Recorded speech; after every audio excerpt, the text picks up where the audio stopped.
I'm actually, as you know, I'm an independent practitioner in Singapore and Hong Kong, but I'm also a member of a specialist panel of advisors in the Labuan government, who they prefer to appoint some independent practitioners to advise them on how to improve the jurisdiction. So I'm actually going to, although these slides have been assisted by the Labuan authorities to get the facts right, I just want to give you my perspective.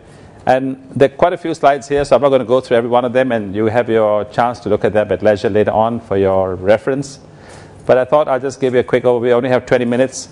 Tomorrow, those of you interested in Labuan, we're doing actually a more detailed 3-hour workshop on Labuan in much more detail. So if this jurisdiction interests you, please do join us tomorrow, and outside of the desk you'll find more details of the workshop tomorrow. But if I can sort of continue for the moment on this one, I'm going to talk a bit initially about the overview of the Labuan Financial Center, and end up with the wealth management, which is of course the focus of this seminar here today. Firstly, Labuan as a jurisdiction tends to sort of tick most of the boxes that are sort of required to have a successful jurisdiction in today's day and age. It has global regulatory practices. I think no center these days can afford not to have global regulatory practices, because they'll be blacklisted very quickly by the OECD and places. So Labuan is up there. Legislation-wise, Labuan is very advanced.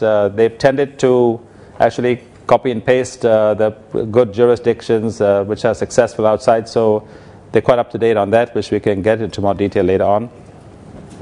Attractive tax regime, I'll come to that later.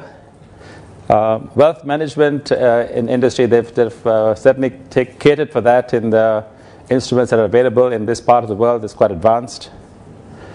And it competes with other offshore structures quite well. And they're also into Sharia compliant structures. Labuan is part of Malaysia, and so therefore they're quite advanced in their Islamic products as well. And in terms of location, I mean, the question most people actually, the first question, where is Labuan? Many people don't even know where it is. This map is actually a little bit misleading in a way that Labuan is right there in Borneo, right near Brunei, in fact. Those arrows imply you can get from everywhere to Labuan in one stop. Actually, not so. You can move from Hong Kong, you can get Labuan a non-stop flight. But if I go from Singapore to Labuan, it takes me 7 hours to get there, because I have to go via Kuala Lumpur and then change planes. There's no direct flight. Although there's open skies policy, there's no demand of flights apparently to do that. So we're not able to do that. But the location-wise, it's very central. But the actual accessibility to Labuan is not easy, because the number of flights are very restricted. There's some pictures of what Labuan is all about. It's a very small little place. It has a population of about 70,000 people. And yeah, if you go there, so you can have a very relaxed day, no tension. And okay, this one I'll pass over because we're getting into detail now. And Labuan is one of many international financial centers, jurisdictions. There's some source out there. So if you can see in Asia, there's about 8 such jurisdictions, but Caribbean by far has the most, of nearly 20. And so as part of the whole ecosystem of international financial centers, offshore financial centers, Labuan is in that mix. And in terms of what does Labuan actually stand for, most jurisdictions to date have got their niche areas. Mauritius going into India, all the now more into Africa, Singapore for us capital markets, and so on. But Labuan at the moment is trying to, I guess, have some elements of all of these into its very young jurisdiction compared to many. But it's trying to get into, have the best of all the worlds if they can, as developing slowly. And they actually now position themselves as what they call a mid-shore jurisdiction. The word offshore is now becoming a bit tainted. It's not really used much anymore. And so the new word is mid-shore, where they're trying to have the best elements of onshore and offshore as well.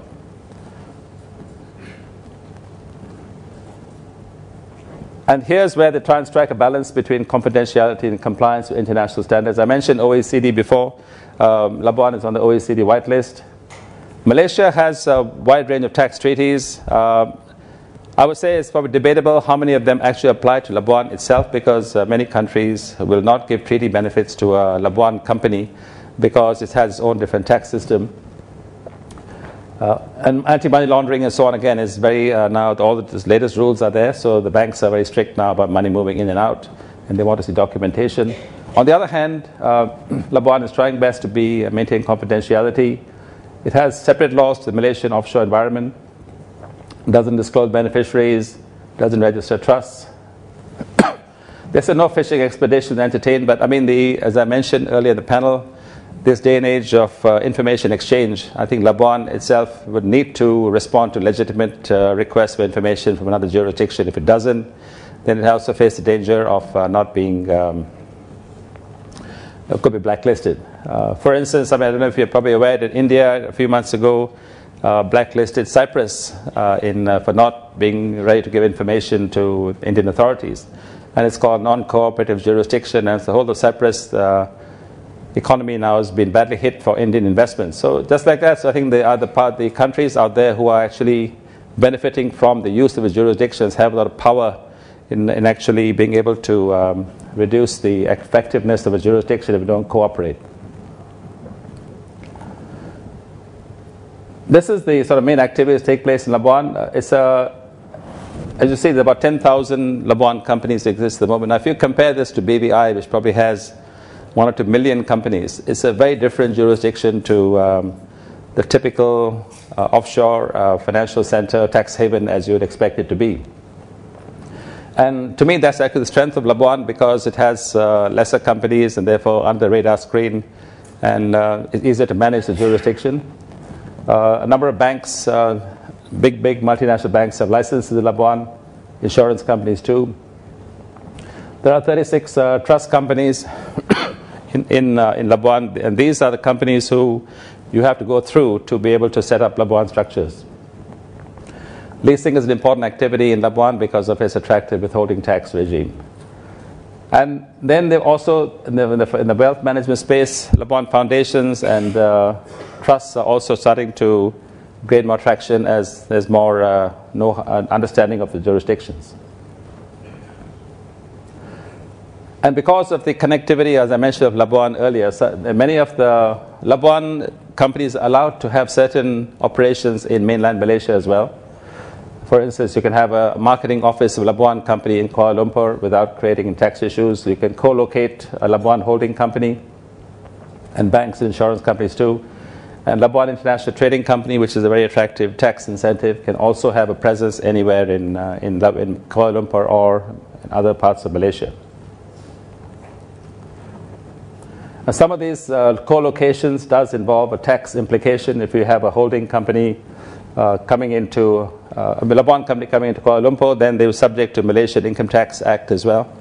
And so that had to be thought about carefully, because Malaysian tax rates are far higher than Labuan's tax rates.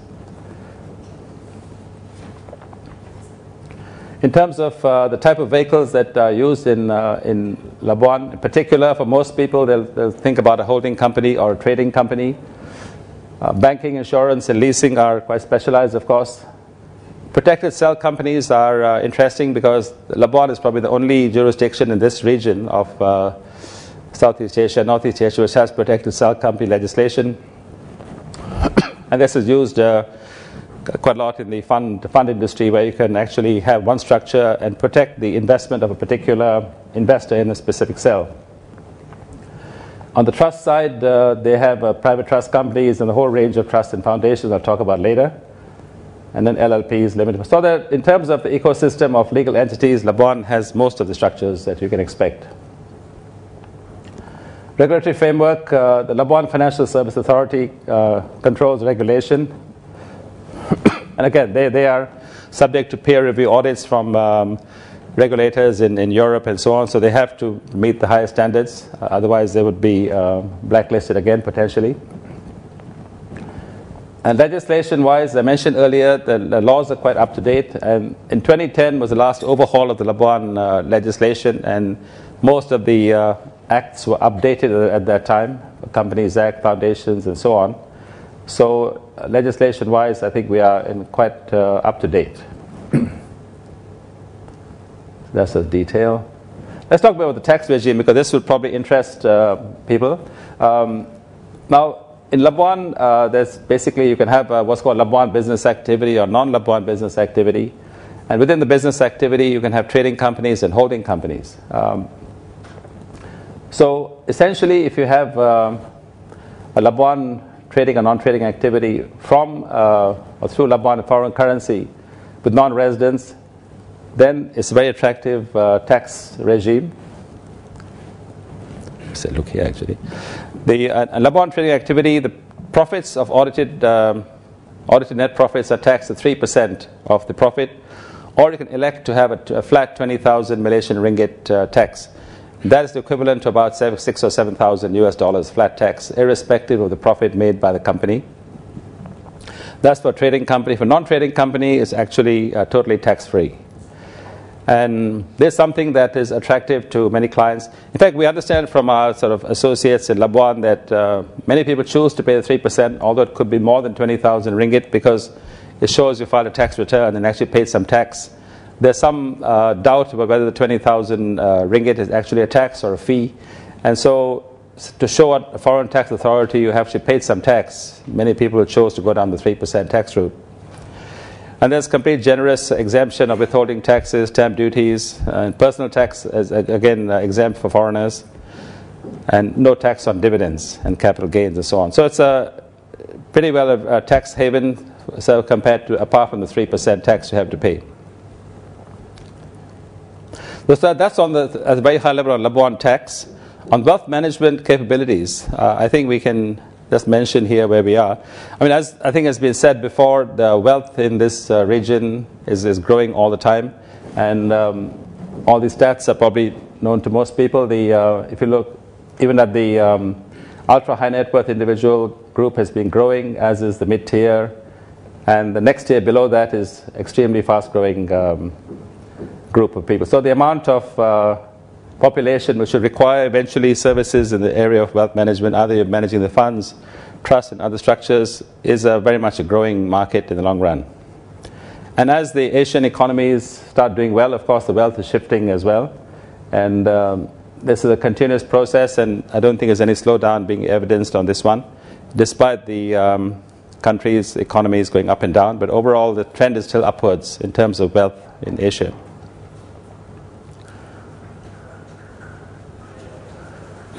And some of the issues we discussed earlier in the panels about the very different issues that keep coming up, right down from forced heirship regimes and more of the Muslim situations, matrimonial issues, the family control businesses, all the issues that we discussed earlier are still very much relevant to be dealt with in Labuan too. And for that the range of structures available is quite vast. You can have charitable trusts, private trust, spendthrift trust to basically control spending, purpose trusts. And Labuan has a foundation legislation as well, which is again quite rare in Asia. Foundations are very much a civil law concept. Labuan is part of a Commonwealth jurisdiction, a common law jurisdiction. So foundations are a unique feature, or I would say Labuan's wealth management mix. And the various trading companies that we discussed earlier are used as part of the structures in terms of their planning. So the foundations are there, which we'll come to in a minute. The trusts are quite common, but Labuan also has the special trust regime, which is essentially almost word for word the BVI Vista trust regime, whereby the trustee can actually not get involved in the underlying companies, which is very attractive to both the settler and the trustee, because sometimes the trustee has liabilities of getting involved in businesses, and the settler sometimes doesn't want that to happen. Private trust companies, again mentioned in the panel, are available in Labuan too. So Labuan Foundations was introduced in 2010, and they also have Islamic versions as well for Islamic foundations. And the number of foundations over the years have actually gone up from 2010, we just started, up to about 100 now. But many of these foundations have actually been set up by Malaysian residents themselves for charitable foundations and so on. In the international sphere, I think the word is getting out. Labuan has foundations. We ourselves, in our practice, we were able to move a foundation from Liechtenstein to Labuan because clients preferred to have the structure near where they live, and they're more comfortable having it in Asia. So that was able to do, and the Liechtenstein lawyers had a look at the Labuan the laws, and they found it quite acceptable to move the foundation across. So this is an area which is growing, and we think it will continue. And foundation essentially is a self-governing entity where it's set up by the founder, and the founder can actually also be involved in the structure as one of the beneficiaries as well. And so it has the advantage of not giving your wealth to a trustee in the trust situation and giving control. There's always a conflict which was in people's minds as to whether a foundation is actually a real, in terms of asset protection, as it is a real vehicle which allows you to have separation like a trust would or not. But in the civil law, European concept is very much a known and understood vehicle, and therefore I think will probably stand the test of court attack. And the purpose of foundations, similar to trust, I would think, is probably the business succession, asset protection, and the private wealth as well. And the foundations can be non-charitable or charitable. Now, for private purposes, education, research, wealth management, etc., and private funding is used. And for charitable purposes, I mentioned earlier, a lot of Malaysian residents have actually set up foundations in Labuan to basically help their charitable purposes as well.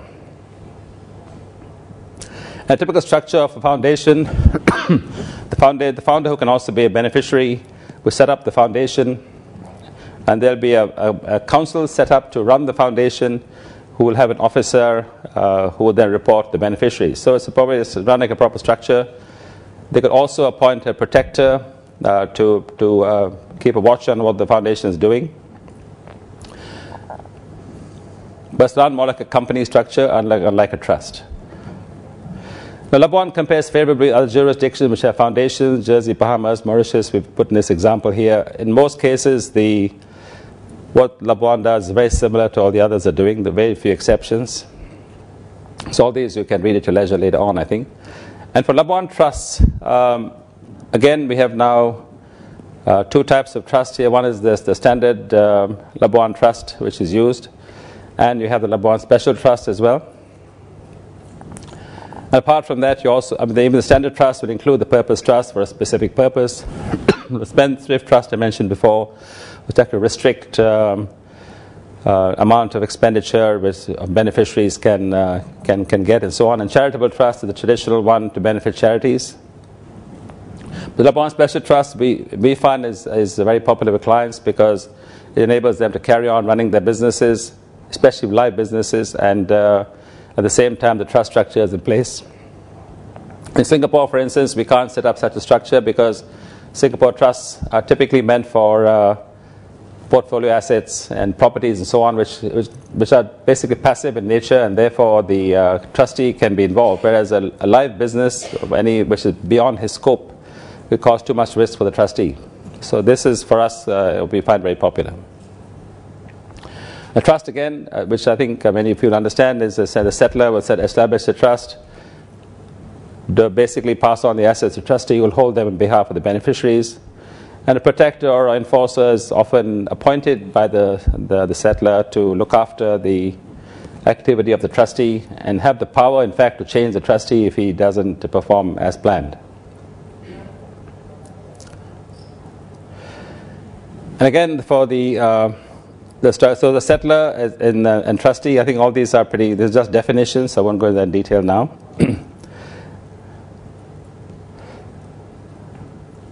Labuan Special Trust, I mentioned again here, you have the trustee.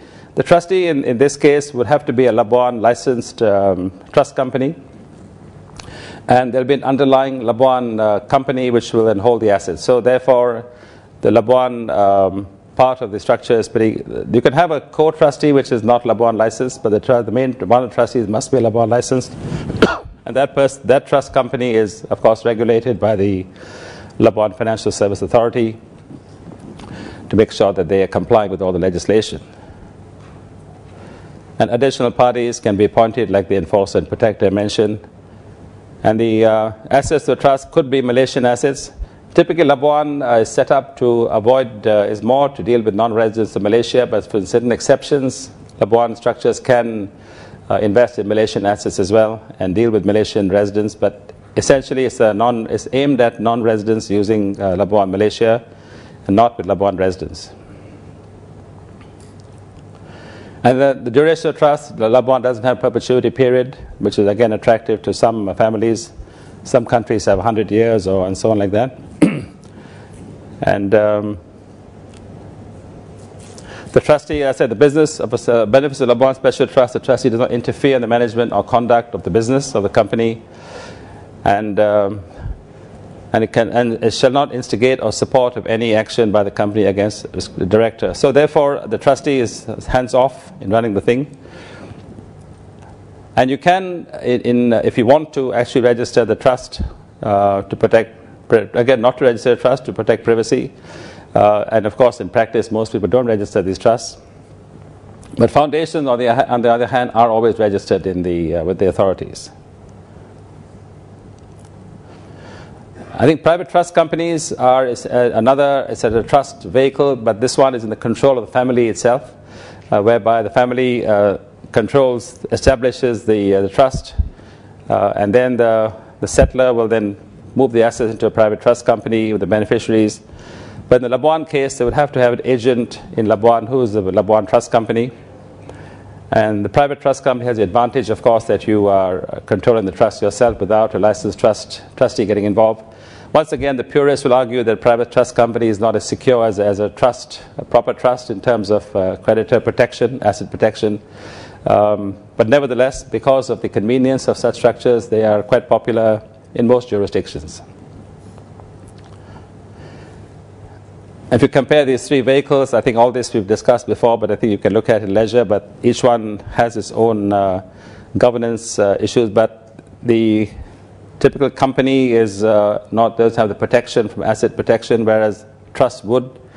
And foundations is a new concept in Asia at the moment. Most people are still getting to grips with it, but it's a very convenient vehicle, which is because the founder is personally involved in the business as well.